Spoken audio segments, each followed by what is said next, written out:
Jeringas y agujas. Las jeringas son en la actualidad de plástico, vienen envasadas en una bolsa de silicona hermética, son estériles y se utilizan una sola vez, a fin de evitar riesgos de infecciones entre varios pacientes. Existen varios tamaños de jeringas. Desde las más pequeñas, con capacidad de 1 mililitro o centímetro cúbico, que se emplean sobre todo para la administración de insulina a pacientes diabéticos, hasta las mayores, con capacidad de 60 mililitros. Las más usuales son las de 3 y de 5 mililitros. Las agujas tienen un tubo de metal y un adaptador de plástico. Mediante este adaptador se fija la aguja al extremo inferior de la jeringa.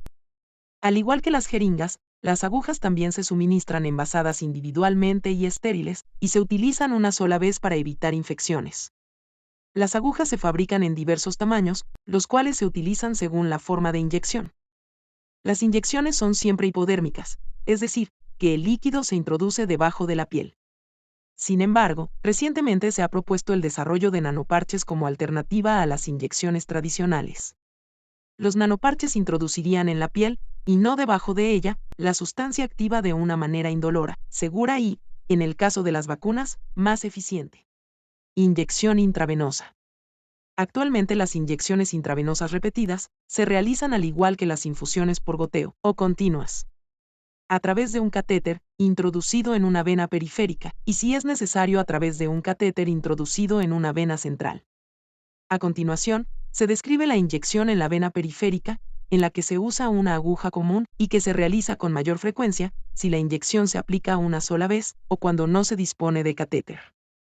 Contraindicaciones: no se deben puncionar venas situadas en un área infectada o quemada, ni las venas de la extremidad superior, en la que exista una fístula para hemodiálisis. Complicaciones: flebitis, hematoma, infección, inyección extravascular del medicamento. Equipos: guantes, gasas, antiséptico, banda, torniquete, aguja, por lo general 0,9 mililitros, jeringa, aguja para cargar el medicamento. Lugar de la inyección: en adultos por lo general en el antebrazo, sobre el dorso de la mano, menos frecuentemente en el dorso del pie. En situaciones urgentes también en la fosa del codo o en la vena yugular. Técnica: 1. Seleccionar una vena superficial adecuada. 2. Colocar, generalmente en el brazo, una banda, torniquete, para llenar las venas. La visualización y la punción de la vena puede facilitarse a través del calentamiento del miembro y dando masaje, palmadas, en el lugar de la punción. También se puede pedir al paciente que cierre y abra el puño de forma repetida. 3. Limpiar y desinfectar el lugar de la inyección con gasa empapada de antiséptico. 4. Estirar la piel por debajo del lugar de la inyección con el pulgar o con los dedos de una mano. Insertar la aguja, conectada con la jeringa, bajo el ángulo de 30 grados a la piel, tirando del émbolo de la jeringa. 5. Cuando aparece la sangre en la jeringa, liberar el torniquete e inyectar por lo general, lentamente el medicamento. A continuación, retirar la aguja. 6. Presionar el lugar de la inyección, para detener el sangrado. Colocar un pequeño apósito adhesivo. Signos vitales. 4 signos primarios. Los signos vitales son indicadores que reflejan el estado fisiológico de los órganos fundamentales, como el cerebro, corazón, pulmones. Expresan de manera inmediata los cambios funcionales que suceden en el organismo, cambios que de otra manera no podrían ser cualificados ni cuantificados. También son conocidos como las mediciones funcionales más básicas del cuerpo. Orientan sobre alteraciones de salud. Hay 4 signos vitales principales que los médicos y otros profesionales de salud examinan de forma sistemática. Temperatura corporal. Pulso o frecuencia cardíaca. Presión arterial. Frecuencia respiratoria. Parámetros normales en recién nacidos. Temperatura, 36.1 y 37.7 grados. Pulso o frecuencia cardíaca, 120 a 170 latidos por minuto. Presión arterial, de 60 y 30 milímetros de mercurio a 90 y 62 milímetros de mercurio. Frecuencia respiratoria, 30 a 80 ciclos por minuto. Parámetros normales en lactantes. Temperatura, 37.2 grados. Pulso o frecuencia cardíaca, 120 a 160 latidos por minuto, en lactante menor. o 110 a 130 latidos por minuto en lactante mayor.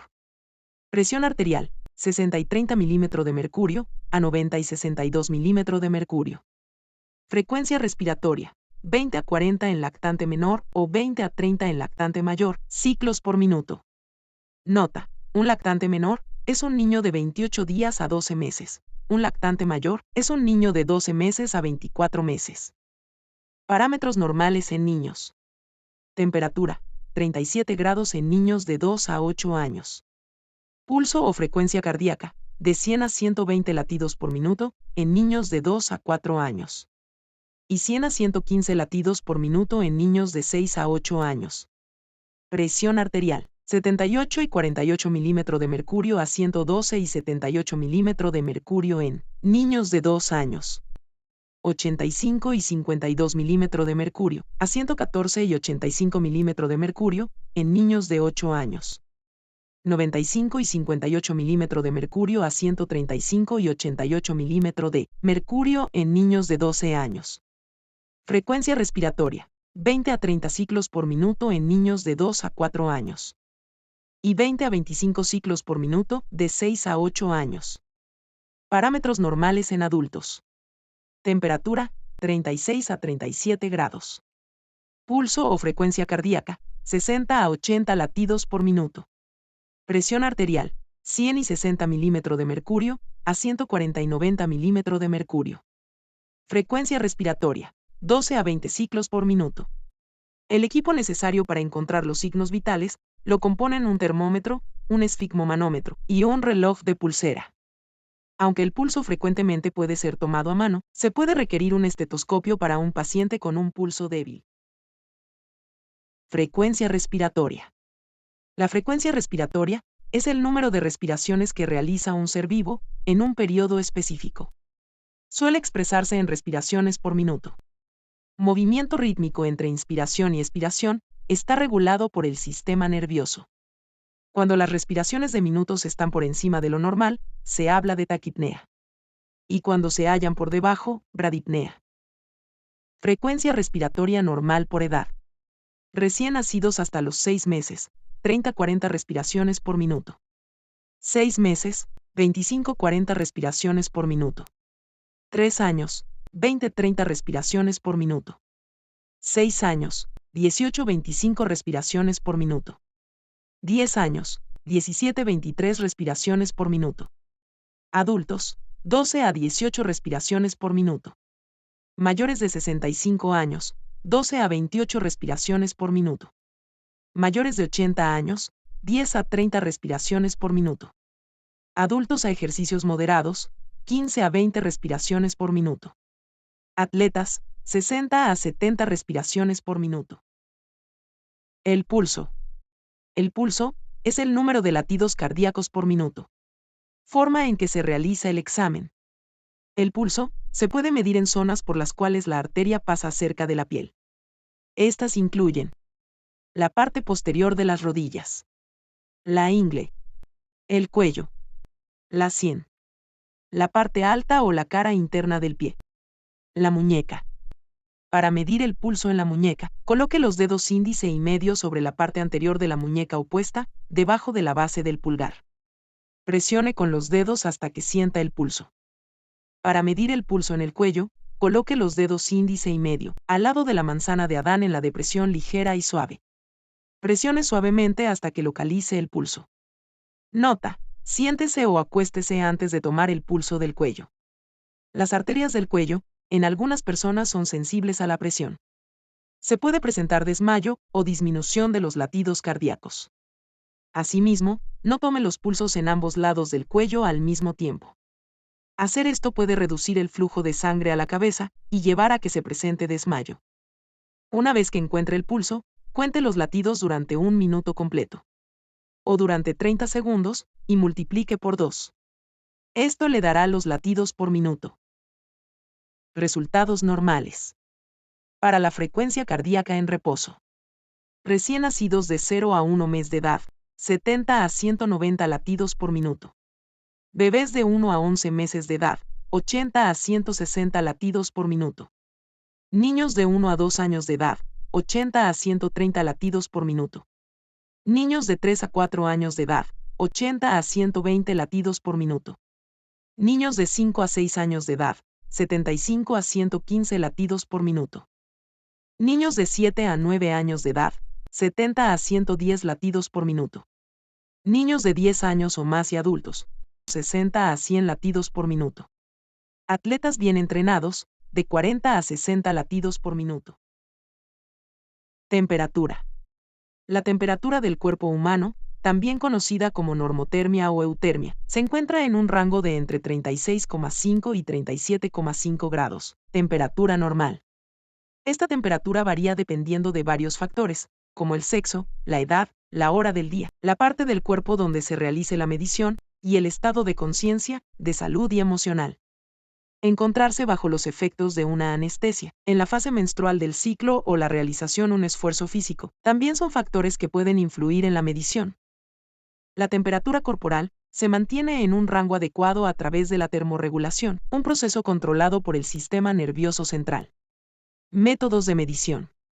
Tomar la temperatura del paciente es un punto básico de cualquier examen clínico. Hay varios tipos de termómetros clínicos, así como de sitios para la medición, como en el recto, temperatura rectal; en la boca, temperatura oral; debajo del brazo, temperatura axilar; en el oído, temperatura timpánica; en la piel de la frente sobre la arteria temporal. Clasificación de la temperatura corporal. Elevada. 44 grados o más, es casi seguro que la muerte se producirá. Sin embargo, se sabe que la gente llega a sobrevivir hasta los 46,5 grados. 43 grados. Normalmente la muerte, o puede haber graves daños cerebrales, convulsiones continuas y shock. Es probable que se produzca un colapso cardiorrespiratorio. 42 grados. El sujeto puede ponerse pálido o permanecer enrojecido. Puede entrar en coma, estar en delirio grave, vomitar y pueden producirse convulsiones. La presión sanguínea puede ser alta o baja. Y la frecuencia cardíaca será muy rápida. 41 grados. Emergencia médica. Pueden producirse desmayos, vómitos, dolor de cabeza intenso, mareos, confusión, alucinaciones, delirio y somnolencia. También puede haber palpitaciones y falta de aire. 40 grados. Pueden producirse desmayos, deshidratación, debilidad, vómitos, dolor de cabeza, dificultad para respirar y mareos, así como sudoración intensa. Comienza a ser una amenaza para la vida. 39 grados. Sudoración severa, enrojecimiento. Frecuencia cardíaca rápida y falta de aire. Puede haber agotamiento acompañando a esto. Los niños y las personas con epilepsia pueden ser muy proclives a tener convulsiones en este momento. 38 grados. Clasificada como hipertermia si no es causada por una fiebre.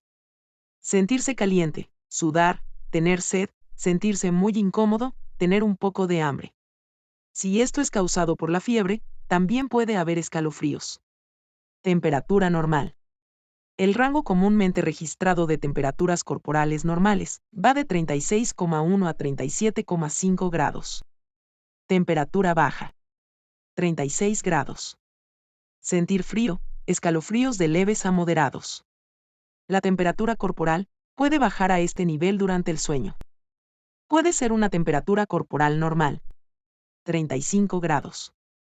La hipotermia es menor de 35 grados. Escalofríos intensos, entumecimiento y coloración azulada, grisácea de la piel. Existe la posibilidad de irritabilidad del corazón. 34 grados. Escalofríos intensos, pérdida de movimiento de los dedos, coloración azulada y confusión. Pueden producirse algunos cambios de comportamiento. 33 grados. Confusión de moderada a grave, somnolencia, reflejos reducidos, pérdida progresiva de escalofríos, ritmo cardíaco lento, respiración superficial. Los escalofríos pueden cesar. El sujeto puede no responder a ciertos estímulos. 32 grados. Emergencia médica. Alucinaciones, delirio, confusión total, somnolencia extrema que se vuelve progresivamente comatosa. No hay escalofríos. El sujeto puede incluso pensar que está caliente. El reflejo puede estar ausente o ser muy leve. 31 grados. Comatoso, muy pocas veces consciente. No hay reflejos o son muy leves. Respiración muy superficial y ritmo cardíaco lento. Posibilidad de problemas graves de ritmo cardíaco. 28 grados. Es probable que se produzcan graves alteraciones del ritmo cardíaco y que la respiración se detenga en cualquier momento. El paciente puede parecer estar muerto. 24 a 26 grados o menos. La muerte suele ocurrir debido a la irregularidad de los latidos del corazón o a un paro respiratorio. Sin embargo, se sabe que algunos pacientes han sobrevivido con temperaturas corporales tan bajas como 14.2 grados. Presión arterial.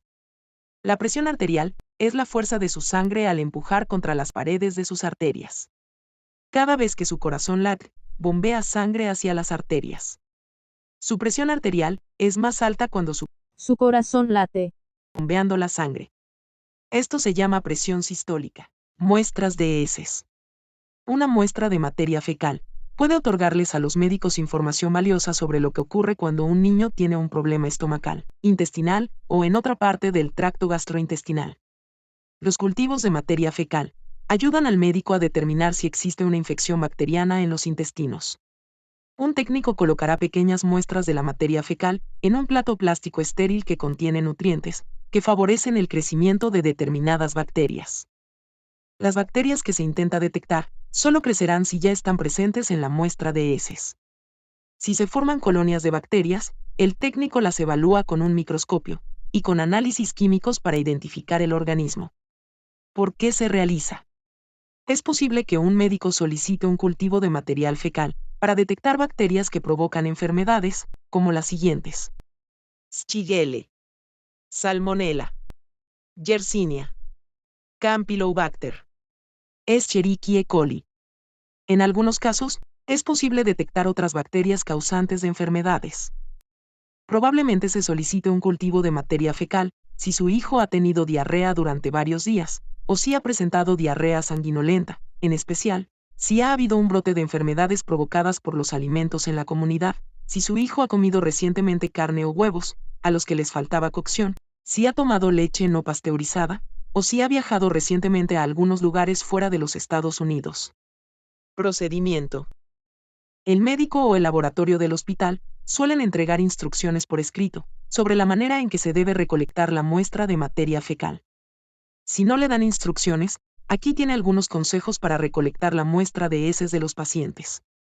Asegúrese de utilizar guantes, protectores, y de lavar bien sus manos. El paciente no debe orinar dentro del recipiente. Si es posible, pídale al paciente que vacíe su vejiga antes de mover el vientre, para que la muestra de materia fecal no se diluya con la orina. La materia fecal se debe colocar en frascos de plástico, limpios y secos, con tapas a rosca. Quizás el paciente tenga que recolectar la muestra de heces una o más veces.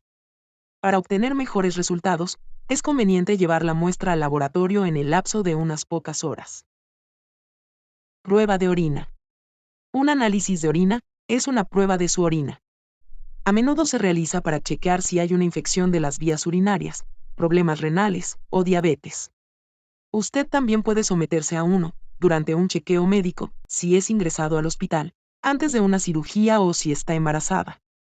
Un análisis de orina consiste en chequear su color, su aspecto, si es clara o turbia, su olor, el nivel de acidez. Si hay sustancias que normalmente no están en la orina, como la sangre, el exceso de proteínas, glucosa, cetonas y bilirrubina. Si existen células, cristales y cilindros urinarios. Si presenta bacterias u otros gérmenes. Tipos de exámenes de orina. Existen diferentes métodos para analizar una muestra de orina. En líneas generales, y en función del método de análisis utilizado, el estudio de la orina lo podemos clasificar en tira reactiva de orina. Análisis de una pequeña muestra de orina, mediante el empleo de una tira reactiva, introducida en la muestra. Se realiza en la misma consulta. Los resultados se obtienen en 5 a 10 minutos. Se utiliza como prueba de screening, ya que aporta información básica. utilizadas para descartar o confirmar embarazo, detectar infección de la orina, descompensación diabética. Sedimento de orina. La muestra de orina pasa por un proceso de centrifugado a partir del cual se separa el contenido líquido de la orina. El contenido sólido será estudiado con la ayuda de un microscopio. Permite detectar la presencia de leucocitos en la orina u otras sustancias tales como hematíes, bilirrubina, glucosa o microproteínas, entre otros, que generalmente no se encuentran, o se encuentran en niveles muy bajos, y cuya presencia haría sospechar la presencia de una patología, que deberá estudiarse posteriormente con técnicas específicas. Microbiología, análisis microbiológico, cultivo de la orina, urocultivo. Se realiza mediante el empleo de diferentes técnicas de laboratorio. Permite conocer si existe infección bacteriana de la orina, el tipo de germen implicado, así como establecer los diferentes antibióticos a los cuales el germen detectado es sensible mediante lo que conocemos como antibiograma. ¿Para qué se realiza el estudio? El análisis de la orina es una de las herramientas más básicas, útiles y comúnmente utilizadas en el campo de la medicina, debido a que la técnica de obtención de la muestra es sencilla y segura. Permite diagnosticar embarazo y enfermedades que afectan el sistema urinario, como la infección o la inflamación de la vejiga urinaria, y permite sospechar la presencia de enfermedades de tipo genetourinario, como prostatitis, pielonefritis, glomeruloanefritis, insuficiencia renal, tumores vesicales, o de tipo sistémico, como diabetes, procesos infecciosos, procesos biliares y hepáticos, entre muchos otros, que posteriormente deberán confirmados mediante estudios específicos para cada proceso. Muestras de sangre. El análisis de sangre consiste en la extracción de una pequeña cantidad de sangre del sistema circulatorio del paciente, que posteriormente será conservada en medios adecuados y llevada a analizar en un laboratorio especializado en este tipo de estudios.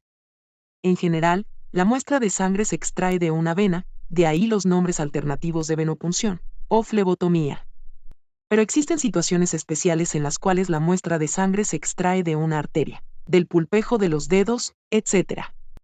¿Cómo se realiza el examen?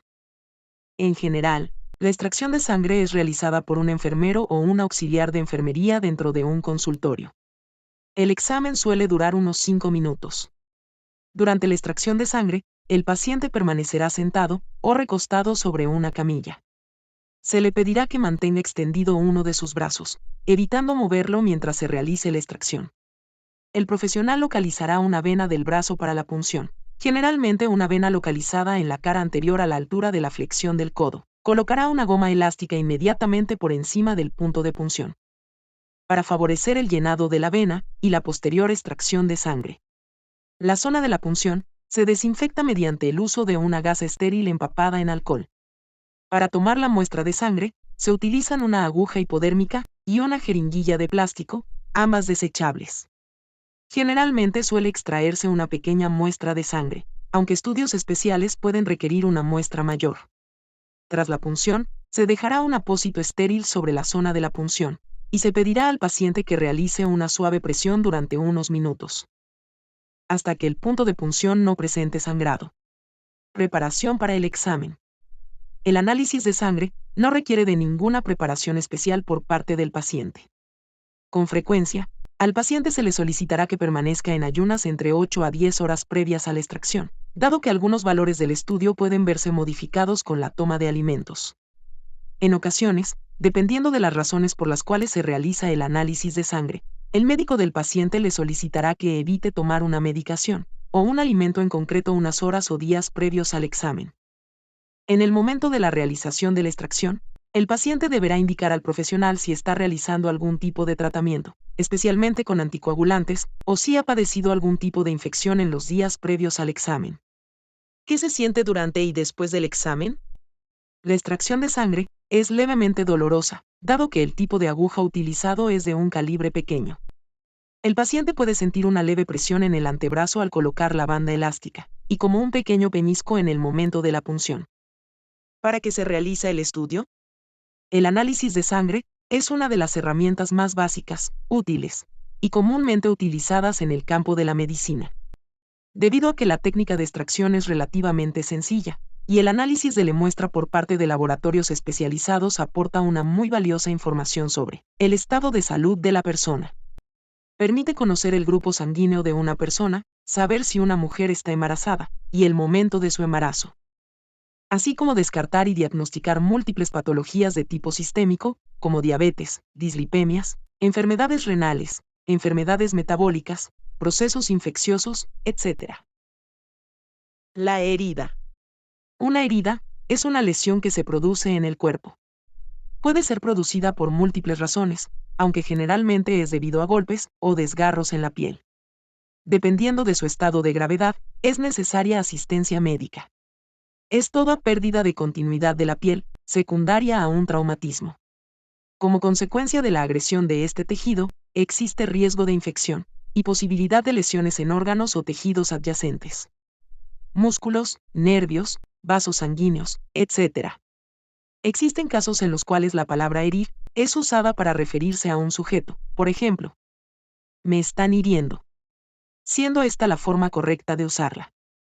Las heridas pueden ser graves en función de una o varias de estas características. Profundidad. Extensión. Localización.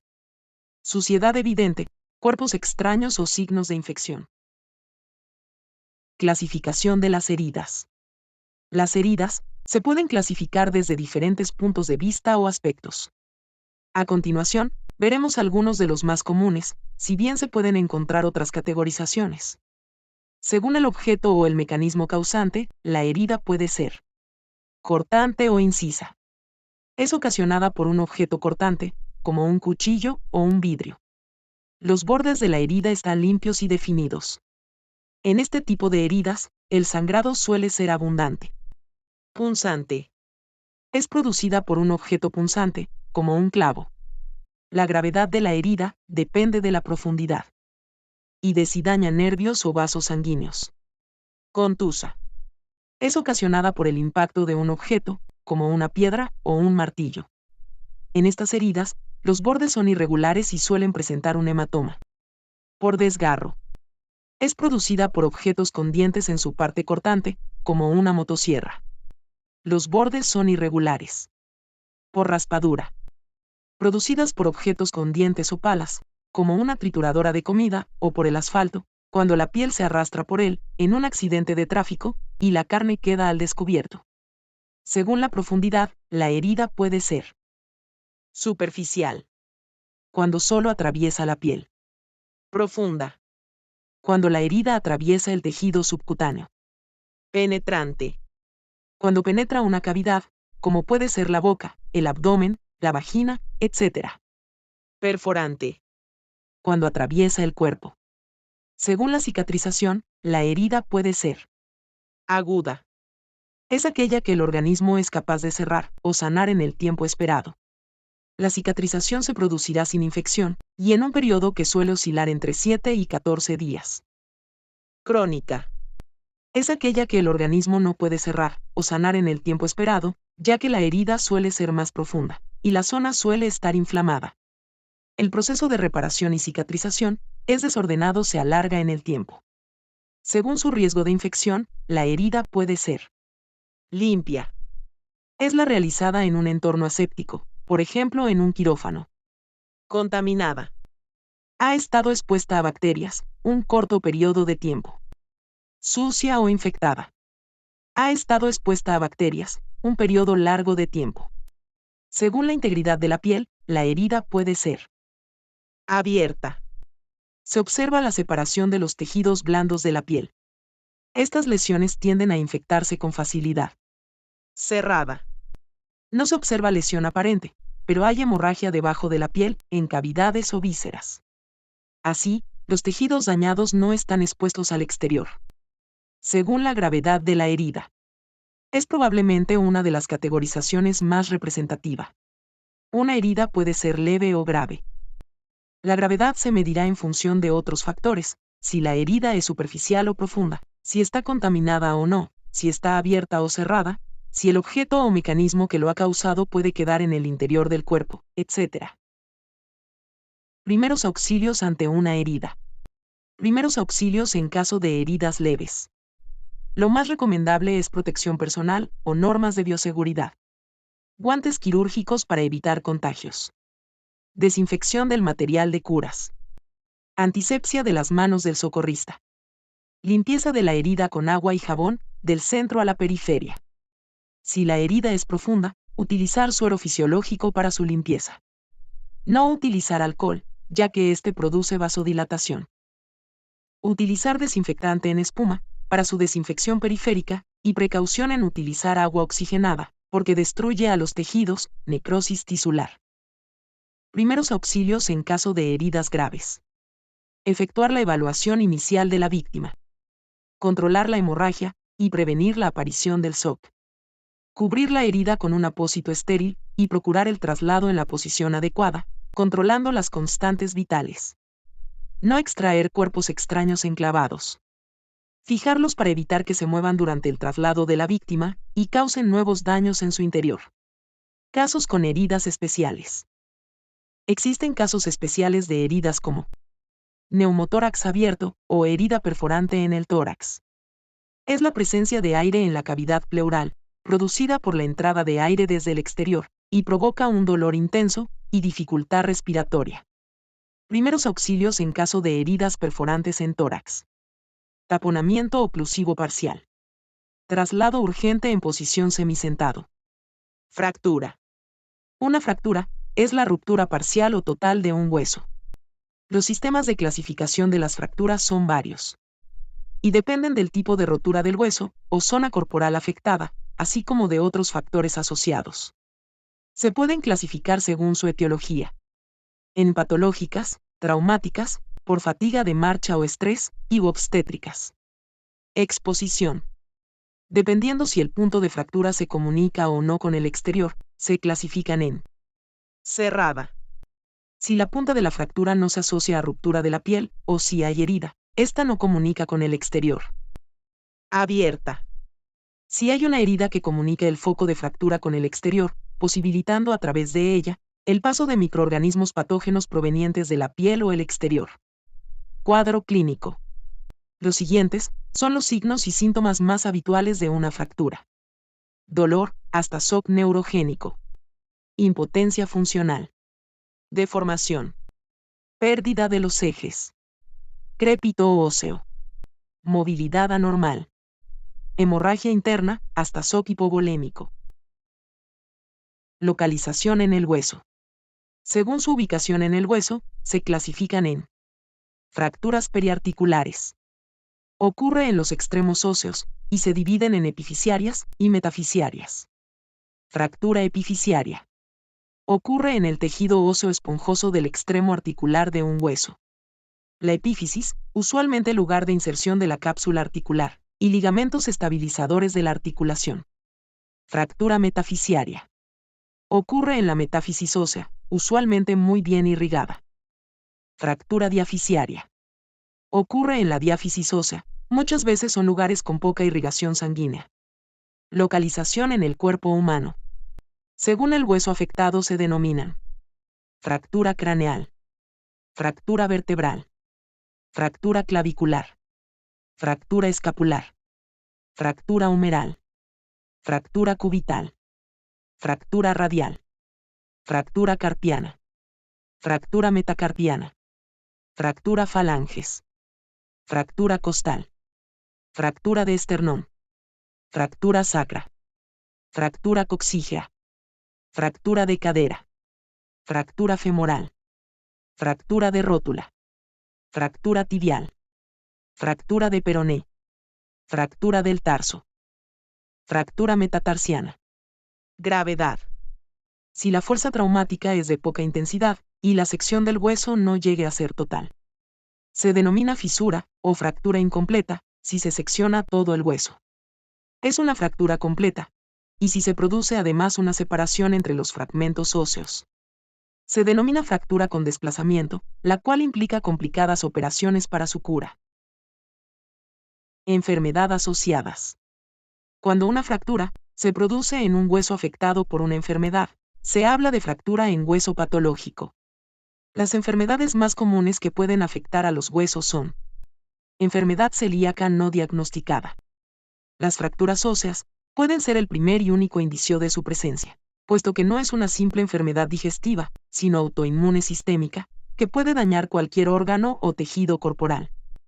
Puede afectar a los huesos, antes de que se produzcan lesiones en el intestino, es decir, aunque no se detecte con las pruebas tradicionales, se producen procesos inflamatorios o autoinmunes que atacan a los huesos, como consecuencia de una reacción anómala frente al gluten de la alimentación. Enfermedades del metabolismo calcio, fósforo, hiperparatiroidismo, raquitismo, osteomalacia. Enfermedades del sistema endocrino, hipertiroidismo y síndrome de Cushing. Enfermedades óseas, osteopenia, osteoporosis y osteogénesis imperfecta. Primeros auxilios. Una fractura hace referencia a un hueso quebrado. Esto requiere atención médica. Si la fractura de un hueso se debe a un traumatismo o a una lesión grave, llama al 911 o al número local de emergencias. Además, solicita ayuda de emergencia si sucede lo siguiente. La persona no responde, no respira o no se mueve. Comienza a realizar reanimación cardiopulmonar si la persona no respira o si el corazón no late. La persona tiene un sangrado intenso. Incluso aplicar presión suave o realizar movimientos no bruscos causa dolor. La extremidad o la articulación está deformada. El hueso perforó la piel. La extremidad del brazo o de la pierna lesionado, como un dedo del pie o de la mano, está entumecido o tiene un color azulado. Sospechas que se fracturó un hueso del cuello, de la cabeza o de la espalda. No muevas a la persona, excepto si es necesario para evitar más lesiones. Toma estas medidas de inmediato mientras esperas ayuda médica. Detén cualquier sangrado. Aplica presión en la herida con una venda estéril, un paño limpio o un pedazo de ropa limpia. Inmoviliza la zona lesionada. No intentes volver a alinear el hueso, ni empujes hacia adentro el hueso que se haya salido. Si recibiste capacitación sobre cómo entablillar un hueso, y no hay ayuda profesional disponible de inmediato, coloca una férula en la zona superior e inferior de la fractura. Utilizar un material acolchado en las férulas puede ayudar a reducir las molestias. Aplica compresas de hielo para limitar la hinchazón y ayudar a aliviar el dolor. No apliques hielo directamente sobre la piel. Envuélvelo en una toalla, en un pedazo de tela o en otro material. Ayuda a la persona si está en choque. Si la persona se siente mareada o tiene una respiración entrecortada y rápida, recuéstala con la cabeza en una posición un poco más baja que el tronco, y si es posible, levántale las piernas. Cuidado al paciente. Un cuidador es alguien que brinda apoyo físico, práctico y emocional a una persona con cáncer. Los cuidadores pueden hacer muchas cosas diferentes.